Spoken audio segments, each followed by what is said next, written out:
अपने समाज की बात मानो जो तुम्हारा कल्याण चाहता है। बोलो सीताराम। जोर से बोलना पड़ेगा, बोलो सीताराम। रामचरितमानस कहती है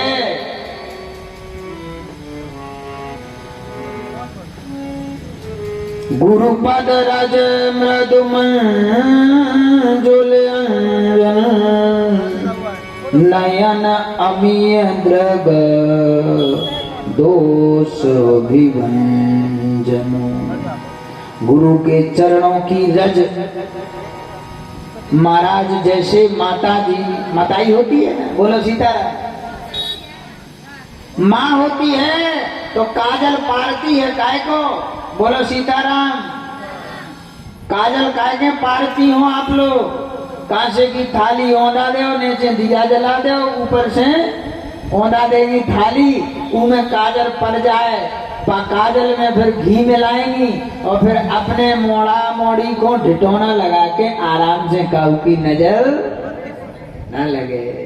वही है भाग, वही कथा कहती है, वही चौपाई है जी रामायण में।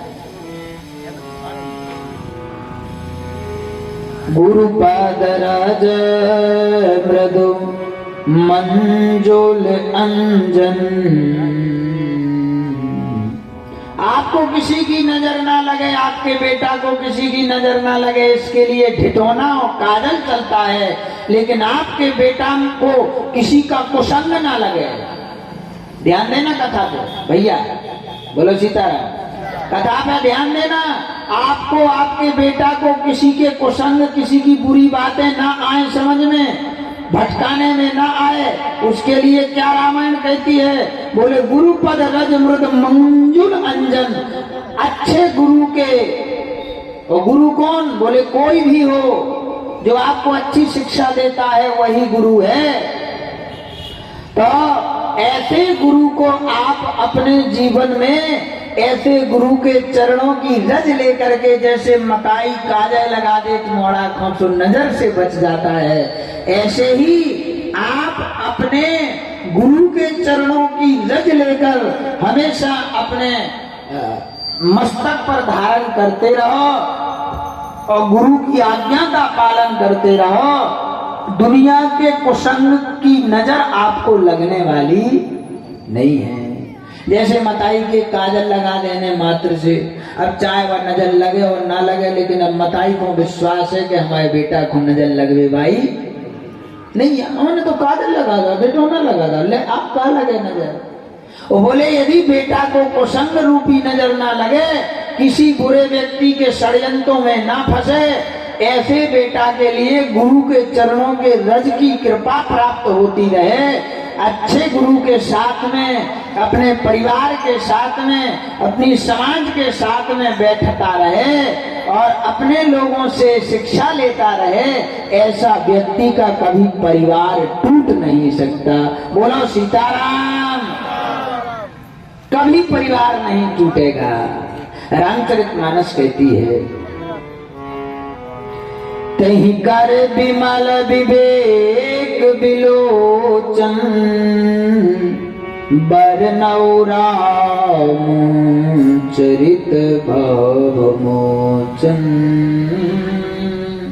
बंदौ प्रथम महीसुर चरणा मोह जनित संशय सब हरना। गुरु की वंदना करने के बाद रामचरितमानस में महीसुर यानी इस जगत को अच्छी राह पे ले जाने वाले, अच्छी शिक्षा देने वाले ब्राह्मणों की वंदना करी है, जो गुरु कहलाते हैं। बंदों प्रथम महीसुर चरना, इस धरती के ब्राह्मण हैं जो अच्छी शिक्षा देने वाले हैं, उनकी वंदना रामचरितमानस में बाबा ने वर्णन करी है। सुजन समाज सकल गुण खानी, करहु प्रणाम सप्रेम सुबानी। जो अपनी वाणी के द्वारा बड़े बड़े शास्त्रों को पढ़ के इन भक्तों को कथा सुना के, इनके बेटा बेटियों को शिक्षित बना के अच्छे मार्ग पे चलाने की प्रेरणा देता है, ऐसे ब्राह्मणों को प्रणाम करता हूँ। कौन? तुलसीदास जी कहे। जो ब्राह्मण हैं और वेद पुराण पढ़ के लोगों को अच्छे मार्ग पे चलाने की जो ब्राह्मण शिक्षा देते हैं, ऐसे ब्राह्मणों को बंदो प्रथम ही सो चरना, ऐसे ब्राह्मणों के चरणों में वंदना है। आगे किसकी वंदना करी है? आगे वंदना करी साधुओं की, जिन्होंने अपना बाल्यावस्था त्यागी, जवानी त्यागी, परिवार त्यागा, सब कुछ त्याग करके इस जगत के कल्याण के लिए महात्मा बन करके और भक्ति मार्ग पर लोगों को चलाया। भगवान जैसे इस धरती पे महाराज गंगा को लाए भागीरथ, ऐसे बड़े बड़े ऋषि महात्माओं ने जिन्होंने हमारी धरती के लिए सब कुछ बलिदान किया, उन्हीं की तपस्या के कारण हम आप आज बैठे हैं। बोलो सीताराम। पाप और पुण्य आप ये समझ लीजिए। तखरिया देखी आपने? तखरिया देखी का? सबको दिन भर तोलत ही है वही पे। बोलो सीताराम, है ना? तो तखरिया को काटो, अच्छा पलवा कितना बड़ो हो, इतना बड़ो, इतना बड़ो, इतना बड़ो, वो काटो कितना हो तुम्हें? आदमी पलवा ताई हेरत के कांटे ताई,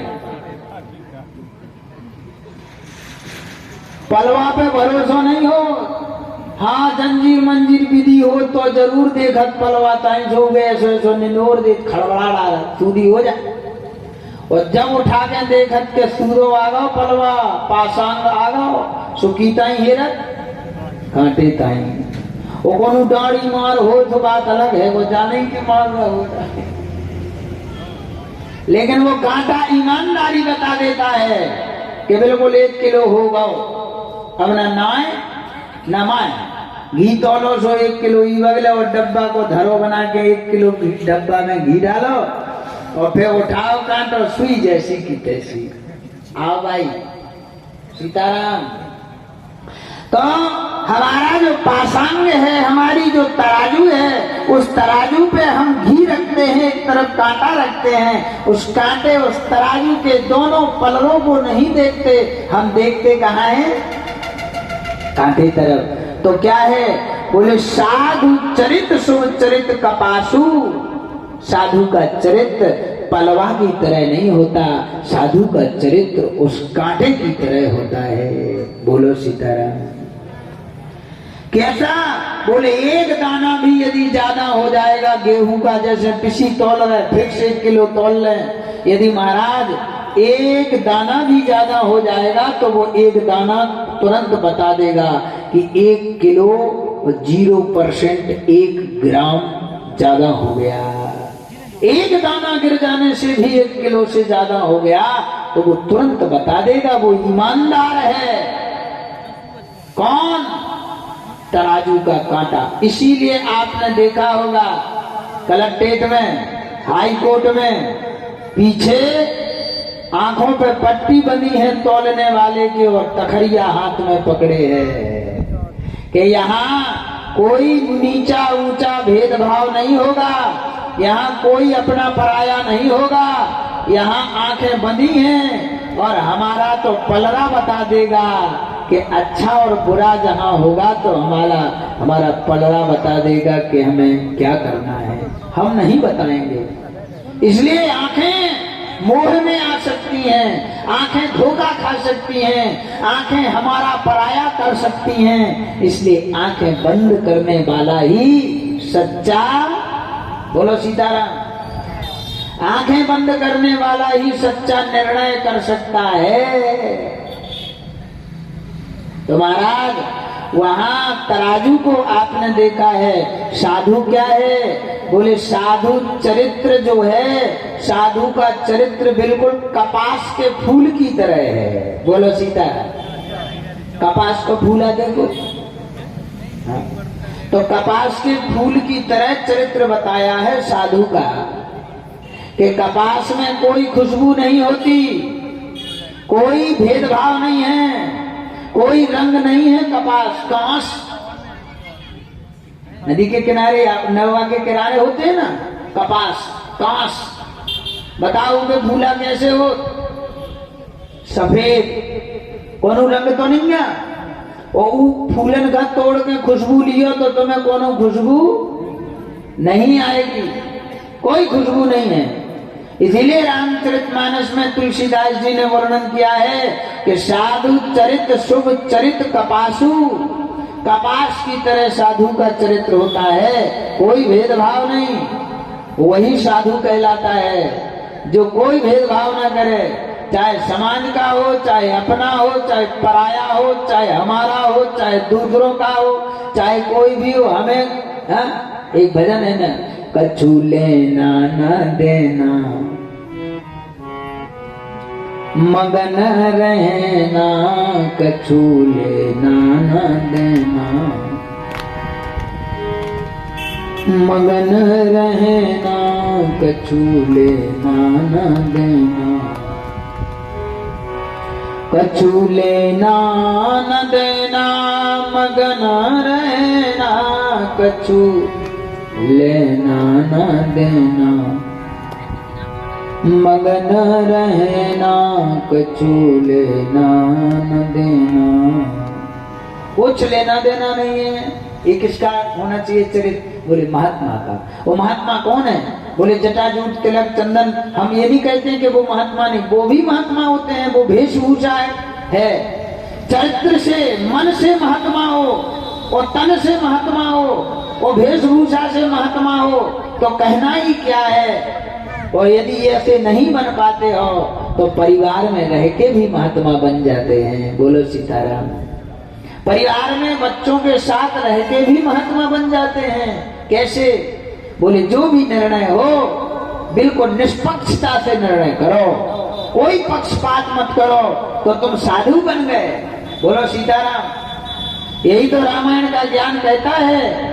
रामचरितमानस यही कहती है, साधु चरित शुभ चरित कपासु, निरस विशद गुणमय फल जासु।